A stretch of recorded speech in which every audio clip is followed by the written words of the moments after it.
Tonight, two people watch the exact same scene from the exact same anime. Same characters, same voices, same 3 seconds of a girl calling to a boy across a classroom. But the words at the bottom of their screens are different. One reads, "Hey senpai." The other reads, "Hey Tanaka." Neither of them is a mistake. How is that possible? The audio never changed. The Japanese she speaks is identical.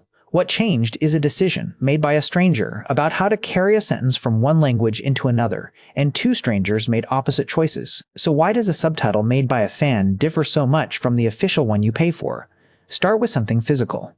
Official subtitles are made under rules. Netflix, Crunchyroll, and the studios that supply them all work from style guides.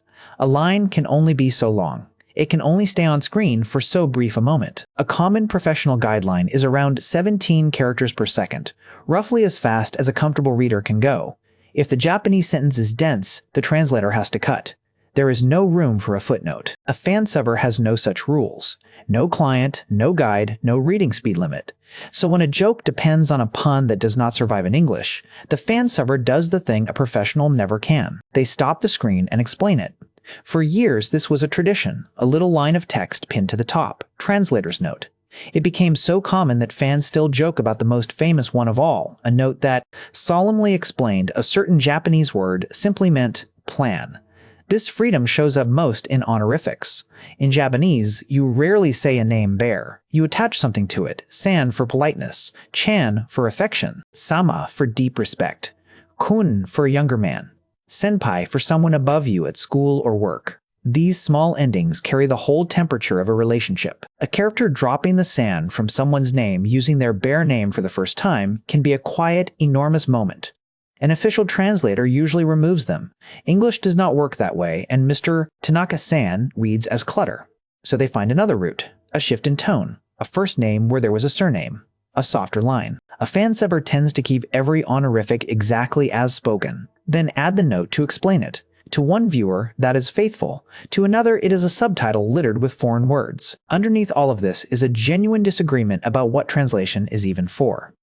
Do you translate the words or the feeling? When a character on screen eats a rice ball, do you write rice ball or do you swap it for something your audience already knows? Decades ago, an American company adapting Pokemon for television famously had a character call 2 rice balls, jelly-filled donuts, even as the round white onigiri sat plainly on screen.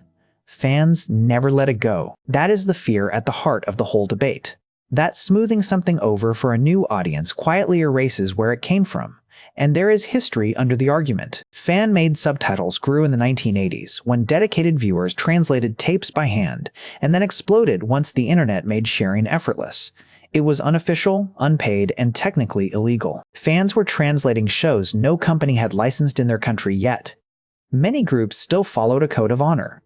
The moment a series was licensed where you lived, you were supposed to stop distributing it. One of the largest anime streaming services today, Crunchyroll, began in 2006 hosting exactly this kind of unlicensed fan content, before turning legitimate a few years later. The official industry was, in part, built by the very fans it eventually replaced.